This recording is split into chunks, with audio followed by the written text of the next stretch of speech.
దగ్గర నిజాం కాలేజ్ 100 మంది పోలీసులు ఎస్ఐలు సిఐలు అందరు నిజాం కాలేజనే ప్రిన్సిపాల్ కి ప్రొటెక్షన్ ఇస్తున్నారు. అంటే ప్రిన్సిపాల్ ఏమైనా ఎమ్మెల్యేనా మినిస్టరా ముఖ్యమంత్రి ఏంటి? ప్రిన్సిపాల్ ఎన్సీసీ చేసే విద్యార్థులకు ఎగ్జామ్ రాయనివాడు. 300 నుండి 400 మంది విద్యార్థులు ఎగ్జామ్ కు హాజరు కావడం లేదు. మొన్న నుండి సార్ దండం పెడతాం మీ కాళ్ళు మొత్తం సార్ అన్నా సరే కానీ పోలీసులు పెట్టి ఈరోజు పోలీసు నాకు ఒకటి అర్థం కాదు, మీరు 0% అటెండెన్స్ ఉందని పోలీసులు అడుగుతున్నారు. అంటే పోలీసులు ఏమైనా ఫ్యాకల్టీయా? పోలీసులు ఏమైనా రీసెర్చా? పోలీసులు ఏమైనా ప్రిన్సిపలా? లేకపోతే ఓయి ఇక్కడ పోలీసులు ఏమైనా పెట్టేసిందా సపరేట్ గా? బీసీ ఏమైనా అలౌట్ చేసిందా? అరే ఇంతమంది విద్యార్థులు గ్రామీణ ప్రాంతం నుండి వచ్చిన విద్యార్థులు అటెండెన్స్ వీళ్ళు క్లాస్ లోకి వచ్చినా ఇక్కడ ఒక అబ్బాయి క్లాస్ కి వచ్చినా సరే గానీ అబ్బాయికి అటెండెన్స్ చేయకుండా వీళ్ళు అబ్బాయిని ఆపడం జరిగింది. అంటే ఏంది? ప్రిన్సిపాల్ మొండి వైఖరి ఏంది?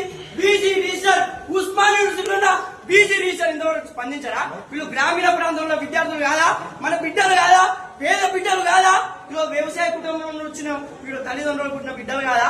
ఎందుకు సార్ దండం పెడతా కాళ్ళు మోపుతా అనే పరిస్థితి ఈ రాష్ట్రంలో తెలంగాణ రాష్ట్రంలో వచ్చింది. దండం పెడతా కాళ్ళు మోపుతా బాంచం సార్, బాంచం దూర నుండి బాంచం సార్ అనే పరిస్థితి వచ్చినా సరే గానీ ప్రిన్సిపాల్ ఈ రోజు చాంబర్ లో ఇంతమంది పోలీసుల మధ్యలో ఈ పోలీసులు ఎందుకు అంటే పోలీస్ స్టేషనా లేకుంటే ఇది యూనివర్సిటీ అది నిజాం కాలేజ్ అన్నా విద్యార్థులు చదువుకున్న చదువుతున్న నిజాం కాలేజ్ అన్నా ఏంటిది?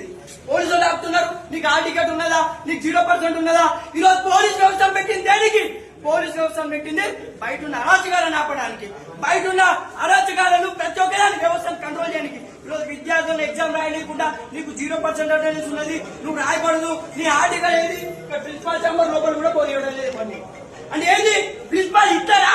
ప్రిన్సిపాల్ ఏంది అంటే ఆయన మొండి వైఖరి ఏంది? ఇంతమంది విద్యార్థులు 400 నుండి 500 మంది విద్యార్థులు బయట కూర్చొని మొరబెట్టుకున్నా సరే కానీ జల్దాలు చేస్తున్నారు లోపల కూర్చొని, విలాసవంతమైన జీవితం గడుపుతాను లోపల కూర్చొని.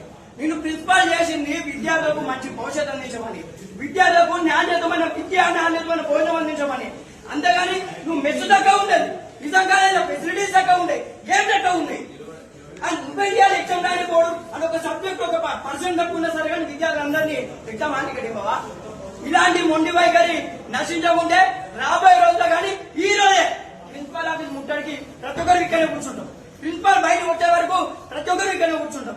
ఇద్దరు ఎస్ఐలు, సిఐ, ఏసీపీ ఈ వ్యవస్థ అంటే ఏంది? ఇక్కడ ఏం జరుగుతుంది నిజంగా లేదా?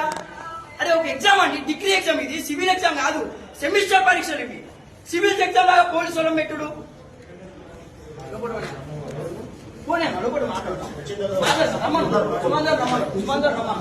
సార్ ప్రిన్సిపాల్ మీరు రండి, బయటికి రండి. మీరు మీకు కూడా పిల్లలు ఉన్నారు, మీకు కూడా ప్రతి ఒక్కరు ఉన్నారు, వీళ్ళందరూ మన బిడ్డలు అంటారు. మీరు ఏడా కరెక్ట్ కాదు, మీరు బయటికి రండి.